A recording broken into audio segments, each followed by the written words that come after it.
नमस्कार दोस्तों, Hindi chess base India channel पर मैं निखिलेश जैन आप सभी का हार्दिक अभिनंदन करता हूं। दोस्तों, शतरंज में ग्रैंड मास्टर होना अपने आप में एक बहुत बड़ी उपलब्धि मानी जाती है, या यूं कहें शतरंज का सबसे बड़ा अवार्ड है ग्रैंड मास्टर। शतरंज ग्रैंड मास्टर को दुनिया के बुद्धिमान लोगों में भी शामिल किया जाता है। तो बहुत सारे लोग जानना चाहते हैं कि शतरंज में ग्रैंड मास्टर कैसे बना जाता है। वो ये भी जानना चाहते हैं कि क्या हम भी ग्रैंड मास्टर बन सकते हैं। जी हाँ, ग्रैंड मास्टर तो कोई भी बन सकता है, लेकिन इसको बनने को की जो प्रक्रिया है, इसको जो हासिल करने की प्रक्रिया है इस टाइटल को, वो इतनी आसान नहीं है। लेकिन हाँ, दुनिया में मुश्किल अगर आप ठान लें तो कुछ भी नहीं है।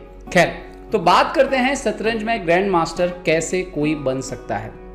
सबसे पहली बात आती है 2500 फीडे रेटिंग आपको करनी होती है। अब ये फीडे रेटिंग क्या होती है जानने के लिए डिस्क्रिप्शन में जो लिंक दिया है उसके जरिए आप जान जाएंगे कि फीडे रेटिंग शतरंज में कैसे हासिल की जाती है। इसे ELO रेटिंग भी कहते हैं, ठीक है। अब इसके अलावा एक और बात है कि शतरंज में रेटिंग शुरू होती है 1000 अंकों से, और जितनी ज़्यादा आपकी रेटिंग होती है उतनी ज़्यादा जो है आपको मान्यता मिलती है। जैसे कि नंबर 1 पे कौन है आज के समय में? विश्व चैंपियन मैग्नस कार्लसन। उनकी रेटिंग अभी कितनी है? 2847। तो जितने ज़्यादा ये अंक होंगे उतनी ज़्यादा आपकी रेटिंग मायने रखेगी। तो अगर किसी को ग्रैंड मास्टर बनना हो तो कम से कम एक बार उसके जीवन में उसने 2500 फीडे रेटिंग टच की हो। ये पहली जो है रिक्वायरमेंट है, ये पहला मानक है जिसको छूना होता है, तय करना होता है जो भी खिलाड़ी ग्रैंड मास्टर बनना चाहता है। इसके बाद शुरू होती है असली कहानी। इसके अलावा 3 और औपचारिकताएं हैं जो पूरी करनी होती हैं। वो क्या होती है? वो होती हैं international norm. Grand master norm हासिल करने होते हैं। ये कैसे मिलते हैं? फीडे द्वारा आधिकारिक टूर्नामेंट होते हैं नॉर्म्स के लिए। जैसे भारत में आप देखेंगे तो 8-10 टूर्नामेंट होते हैं साल में, जिन्हें ग्रैंड मास्टर नॉर्म की जो है मान्यता मिलती है, क्योंकि उसमें अंतर्राष्ट्रीय खिलाड़ियों को खेलना होता है। उसके बारे में थोड़ा आगे बात करेंगे। और एक बात और कि उसमें खेलने की भी एक वो होती है। जैसे कि भारत में जो ग्रैंड मास्टर टूर्नामेंट होते हैं अधिकतर नॉर्म के, उसमें खेलने के लिए आपकी रेटिंग कम से कम 2000 रेटिंग पहले पहुंच जाए, तभी आप ग्रैंड मास्टर रेटिंग टूर्नामेंट में खेल सकते हैं।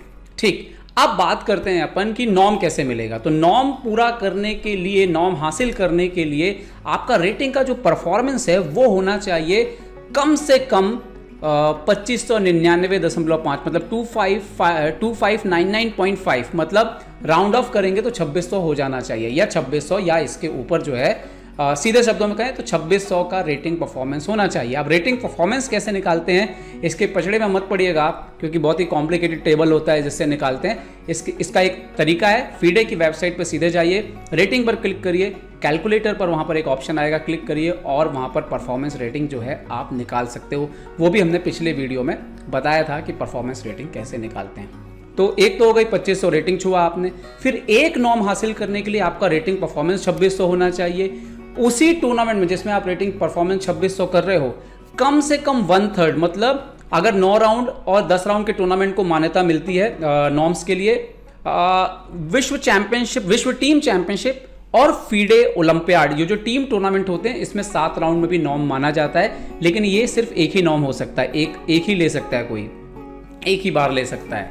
तो 9 राउंड का मान लेते हैं अपन स्टैंडर्ड टूर्नामेंट, जो कि अधिकतर होता है। तो 9 राउंड अगर आप खेलेंगे किसी टूर्नामेंट में तो कम से कम 3 उसमें से ग्रैंड मास्टर होने चाहिए, अगर ग्रैंड मास्टर नॉर्म चाहिए। अब ये तो एक औपचारिकता होगा, इसमें फिर बाकी आप IM, WIM वगैरह से भी खेल सकते हैं, वो भी टाइटल में काउंट होगा। लेकिन कम से कम 1/3 मेजॉरिटी जो है जिसके लिए आप ट्राई कर रहे हैं वो होना चाहिए, मतलब ग्रैंड मास्टर नॉर्म होना चाहिए, ग्रैंड मास्टर होना चाहिए। इसके अलावा आप क्या है कि आपका जो स्कोर है वो भी 35% कम से कम होना चाहिए। मतलब कि अगर आपने 9 राउंड खेले हैं तो कम से कम 35%, मतलब 3.5 जो है आपने टाइटल खिलाड़ियों के खिलाफ स्कोर किया हो। ये भी एक बहुत ही ज़रूरी रिक्वायरमेंट है। इसके बाद भी कहानी खत्म नहीं होती, एक और रिक्वायरमेंट है कि कम से कम ये मुकाबले 3 देशों के खिलाड़ियों के खिलाफ खेले गए हो।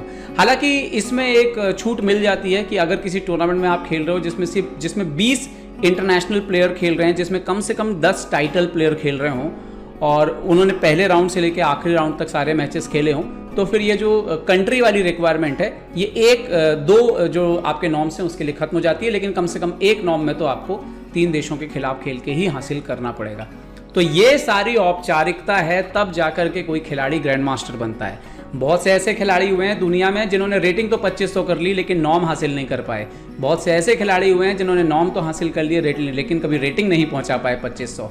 तो ग्रैंड मास्टर बनना शतरंज में इतना आसान भी नहीं है। अभी कुछ दिनों पहले हमने देखा था कि दुनिया के सबसे युवा ग्रैंड मास्टर बने थे अभिमन्यु मिश्रा, जो हमारे चैनल पे आए भी थे। भारत के सबसे पहले ग्रैंड मास्टर हुए थे विश्वनाथन आनंद जी। आज हमारे पास 70 से ज़्यादा ग्रैंड मास्टर हो चुके हैं। हालांकि एक बात जरूर है कि पिछले कुछ समय में ग्रैंड मास्टर बनने की जो संख्या है वो बढ़ गई है, लोगों की तैयारी बढ़ गई है, तो ये तो होना ही था। इसीलिए हो सकता है कि आने वाले कुछ समय में फीडे जो है कुछ बदलाव करने वाला है। हो सकता है रेटिंग शायद 2550 या 2600 कर दी जाए ग्रैंड मास्टर बनने के लिए जो जरूरी होती है, या फिर नॉर्म्स की कंडीशन जो है वो और कठिन की जा सकती है। खैर कुछ भी हो, उम्मीद करता हूँ कि ये वीडियो आपको जो है काफ़ी मददगार रहेगा या जानकारी पाने के लिए कि शतरंज में कोई ग्रैंड मास्टर कैसे बनता है। हाँ, एक और बात, अगर आपके आसपास या आप जानते हैं कि आप ग्रैंड मास्टर बनना चाहते हैं, या आपके आसपास कोई बच्चा है जो आपको लगता है कि शायद ग्रैंड मास्टर बनने के लिए तैयारी कर सकता है, उसके साथ ये वीडियो जरूर बांटें ताकि उनको शुरुआत से ये जानकारी रहे कि शतरंज में ग्रैंड मास्टर कैसे बनते हैं। उम्मीद करता हूँ ये वीडियो आपको पसंद आएगा। पसंद आया तो लाइक, शेयर और सब्सक्राइब करना ना भूलें। देखते रहिए chess base India. Chess base India के लिए मैं निखिलेश जैन। जय हिंद।